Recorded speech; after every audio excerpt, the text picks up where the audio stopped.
Welcome to the College Essay Advisors podcast. Before we introduce ourselves, here's a little preview of what's to come.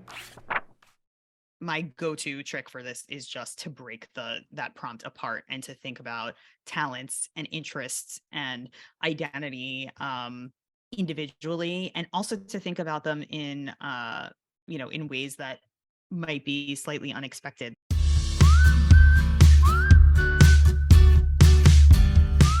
Hi, welcome to the next episode of College Essay Advisors podcast, where we tell you everything you want to know about writing a college admissions essay that gets you noticed and gets you in.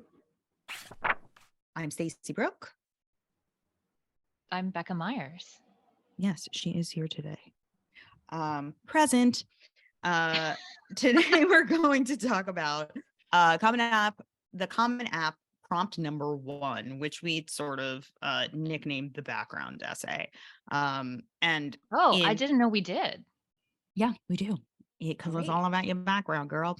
Okay. So we, in a previous episode, we mapped out sort of the basics of the Common App essay, the personal statement, why you're writing it, what the purpose of it is, and just a basic strategy for approaching it, which basically amounted to don't worry about the prompts too much. And now, of course, we're going to break down all the prompts for you. So we take it back kind of, because it can be worth going through all of the prompts for inspiration. And it also helps to see what kinds of ideas form for the completed essays in relation to some of these prompts, just to give you a sense of what's successful or what's deemed successful by admissions officers. I also will add that the prompts can seem really intimidating to students, because having worked for CEA for almost a decade now, I think that the initial hurdle that students face is having to talk about themselves in a way that feels like they're bragging for the first time ever. Because in school, you don't necessarily write a lot of first person essays. You write academic essays, you find textual evidence to support arguments. But when it comes to sit down and tell us why you're awesome, that can feel really counterintuitive. So I think that looking at the prompts just to kind of jog your creativity is like helpful to start. And we definitely can go in future episodes into the difference between like appropriately tooting your own horn and braggadociousness being overly is that the right word? That's the right word. Whatever you want to call it. I think there are lots of students who shy away from wanting to shout their accomplishments from the rooftops, but that's not even necessarily what this is about. You can show your strengths in quiet ways that are more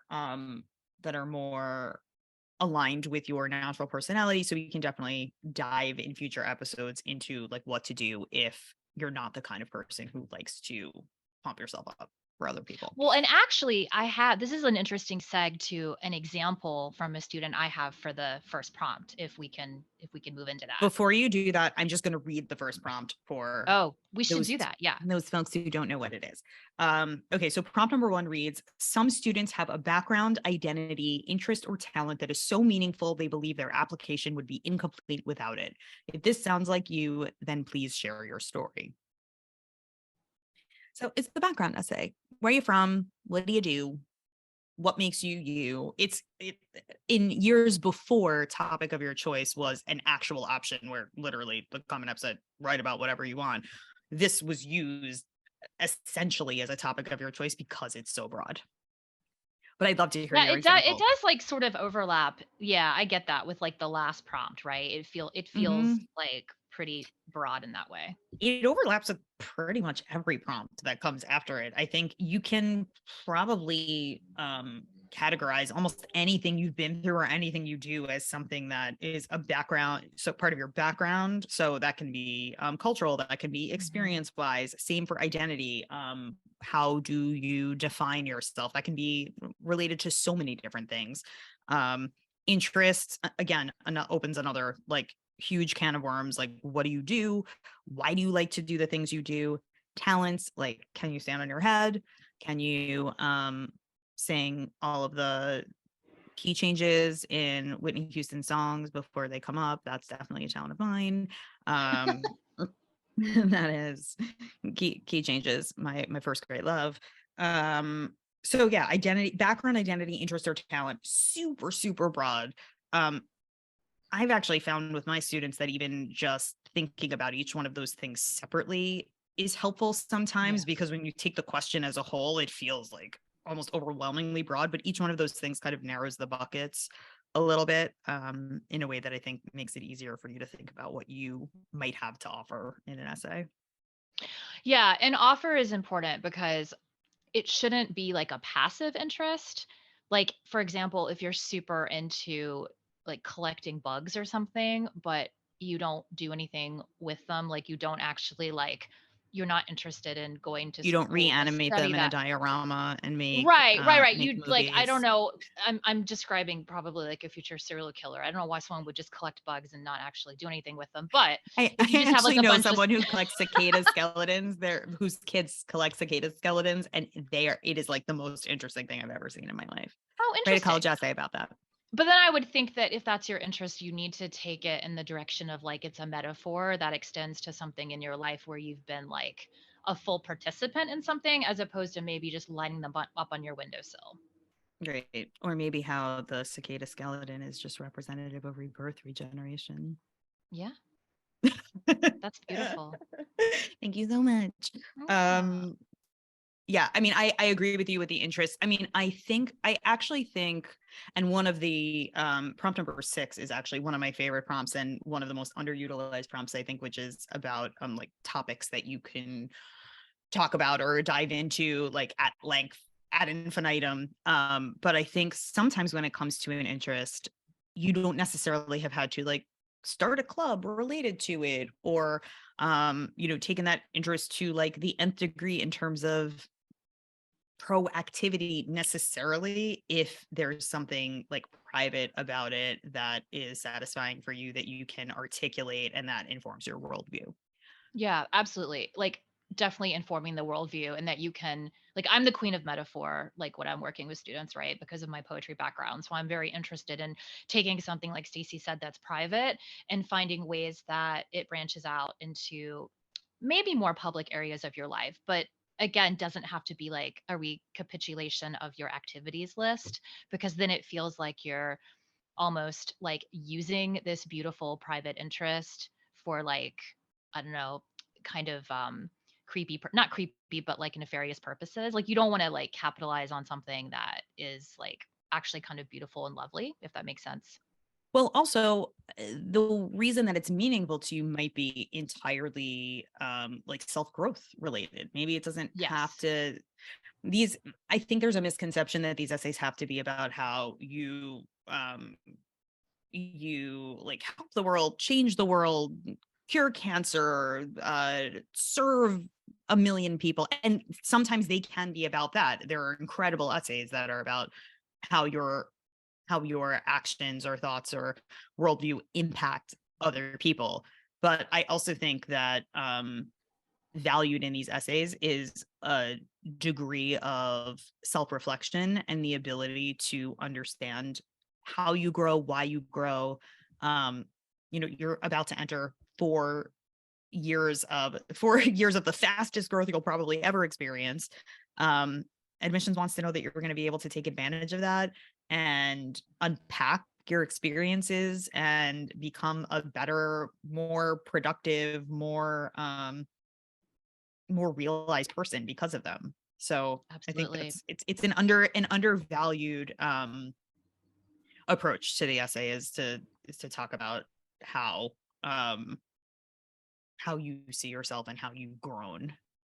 Yeah. You had an example that you wanted to share with us earlier, and Yeah, because I was thinking about ways that you can lean forward into your interests and talents without overstepping and bragging too much. And so I had a student a couple years ago who really loved musical theater, had been performing since she was like 5 years old, and had realized though that she really liked being part of the chorus and not being the star. And so when we first started thinking about this essay, like in the initial draft, the brainstorming, the just kind of collecting info stage of things, I felt like the essay was maybe being presented as too much of I like to take like a back burner approach. Like I actually am not good enough to be the star. And we definitely didn't want that. So I started asking her more questions, and we realized that one thing we might use is her job at a cake store. She worked and made bundt cakes, which I thought was really interesting. And just through our free writing, she had written something about how the structure of a bundt cake reminded her of like her role on stage encircling another performer. It was like a chorus line or something where they had to do this interesting choreography.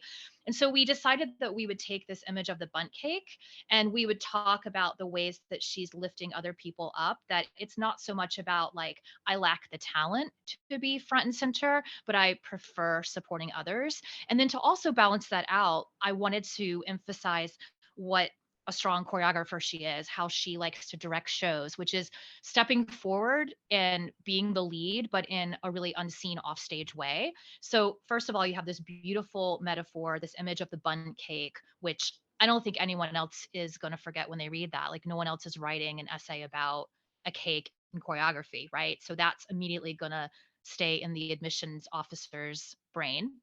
And then you've got this story of I'd rather be part of the group supporting the star, but I'm also equally strong in other ways that aren't just having the spotlight on me. I thought it was a great essay.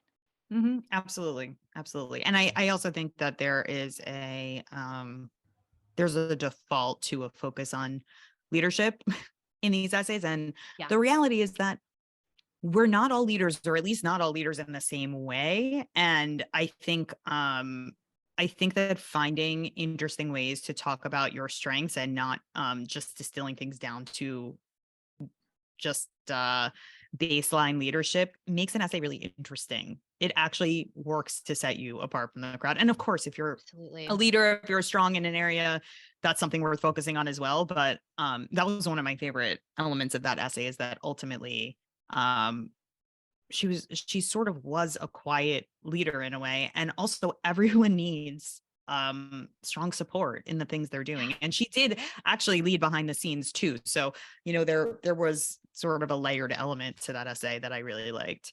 Layered like a cake. Bundt cakes aren't layered, honey. Oh yeah, yeah. Well, Maybe they are at this specialty bundt cake store. no, they're not. I just don't know enough about it. No, they're not. They're not. They're not. I love that, like a lot of students that I work with will, or I should say their parents really want to portray them as extroverts because they have this misguided notion that if you're not sitting in the front row of the college class, raising your hand, jumping in to answer everything, if you're not actively leading every single extracurricular, then you're not worthy of college. But I taught college for many years, and I know that we need, like Stacey said, the quiet listeners. You need the people that are willing to step forward in other ways that aren't just like immediately saying the first thing that comes into their mind, right? You need people that are willing to kind of like reflect before they talk. And I think that's like equally wonderful to emphasize in an essay. 100%. I want to piggyback on your food theme here, because one of the essays I was thinking about for this prompt number 1 background essay was from a student I worked with who used her food culture to talk about her world and life and worldview. She had lived in 3 different places during her life. She was born in Canada. She spent a lot of time in Ireland, and then she landed ultimately in the US. And each of those places informed her sense of self. And each of those places had very specific memories. And one of the first things that she started talking to me about were the food items that like immediately triggered a sense of being back in a place. So for Canada, it was, I pulled the first couple of lines of this because I loved it so much. I was born in the birthplace of maple taffy, raised on the island of tea sandwiches, and matured into adulthood in the land of Betty Crocker. My identity is multi-layered and directly connected to the contents of my stomach. Who I am is what I have eaten. And she goes on to describe the things she eats in Canada, this maple taffy that has very specific memories of her family, these tea sandwiches that were part of this like joyous open field experience set that she had in Ireland, and then the first time she ever had a birthday cupcake in the United States. And it was just so charming and just told you so much about the collection of experiences that she had that made her who she is today, a background that's very different from most of the backgrounds that admissions will see. They wouldn't know where she was from or where she had been if she didn't tell them. So this is all fairly new information to them in all likelihood. And it also, I think, just imbues that sense of having paid attention to the world around you and being able to glean joy from even the smallest of experiences. There was also an emphasis on family appreciation and family values and building relationships. And there are lots of other things you can secret into an essay like that. But ultimately, I thought it was a really effective mechanism for encapsulating her background, which I thought was just was a pretty interesting combination of influences. And food is so connected to memory, right? If you can get your reader hungry, you're halfway there. Ugh, I'm starving. Me too, I know.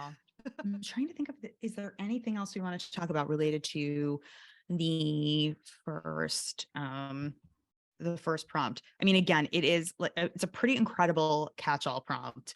And if you're going to use it for inspiration, my go-to trick for this is just to break that prompt apart and to think about talents and interests and identity individually, and also to think about them in in ways that might be slightly unexpected, like my talent for recognizing a key change before it comes up. Or it doesn't have to be I'm the best soccer player, or I have a talent for, maybe it's you have a talent for I don't know, taking out the heaviest books in the library or something. It can be something that is a little bit more conceptual. Yeah, I agree. I think that my like overarching advice is to not lean into the resume again. So Mhm. don't have your talent be like, I'm really great at these 3 positions I've held in student government, because it's already written down somewhere else. And it feels like you're using the prompt as an excuse to just reiterate like awards, right? So I think the talents that don't appear anywhere else on your application are what you should go with. And you can get really, really creative here. I mean, I think you could take something that maybe doesn't even seem like a talent, but then you could reflect on the ways that it has defined you. I'm thinking right now about the ways that I really enjoy rearranging the furniture every few months in our house, which totally drives my husband crazy and is probably like a real manifestation of ADHD. But I've learned to embrace that as a kind of like whimsical reflection of how my brain processes things and how I love newness, and I love creating spaces and visualizing them differently. And so you could take what could be perceived as a weakness and illustrate how it is reflective of your really interesting way of thinking. And we're going to actually talk about that a lot more in our breakdown of prompt number 2, because I think a lot of what that Yay! prompt is about I can't is wait. Wait, we have, see, we're holding back with our singing. That's our talent. Is I really like doing little musical segs. Um, there's a lot of impromptu serenading happening on our phone calls. impromptu. Well, because now we're impromptu going into impromptu. Wow, it actually took me a second to get that. Do you like and sign up for these things? If you do, because we're just starting and I don't even know what to tell you to do. Like, subscribe, etc. If you're watching us on YouTube, we got dressed for you. And like and subscribe on there too. And we're gonna keep pumping out this advice for you. So watch out for us.